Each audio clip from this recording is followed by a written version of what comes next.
আসসালামু আলাইকুম। আমরা মানুষ।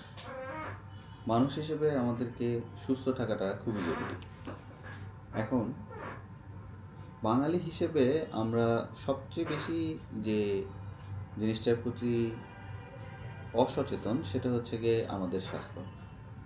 আমরা আমাদের স্বাস্থ্য নিয়ে মোটেই চিন্তিত থাকি না এবং এই স্বাস্থ্য যে একটা অত্যন্ত গুরুত্বপূর্ণ একটা বিষয়, সেই বিষয় নিয়ে আমরা চিন্তিত নেই এবং এই স্বাস্থ্যটাকে ঠিক রাখার জন্য যে আমাদেরকে নিয়মিত একটা চেকআপের মধ্যে দিয়ে যেতে হবে বা ব্যায়াম করতে হবে, হাঁটাহাঁটি করতে হবে, খাদ্যাভ্যাস ঠিক রাখতে হবে, সেই ব্যাপারগুলো আমরা কখনোই মেনে নিই না। অতএব কথায় আছে, স্বাস্থ্যই সকল সুখের মূল। একজন অসুস্থ ব্যক্তি তার পরিবারের কাছে, তার জীবনের কাছে, তার বন্ধুবান্ধবের কাছে, এমনকি সে তার নিজের কাছেও সে হীনমন্যতায় ভুগে, সে সমস্ত কিছু করতে পারে না।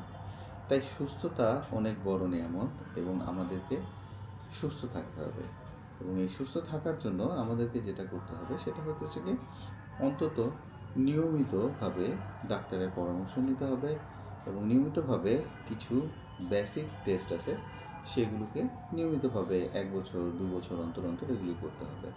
তাতে যেটা হবে সেটা হচ্ছে কি, কোনো একটা অসুস্থতা হওয়ার আগেই আমরা সেটাকে প্রিভেন্ট করতে পারবো বা রুখে দিতে পারবো। ধন্যবাদ।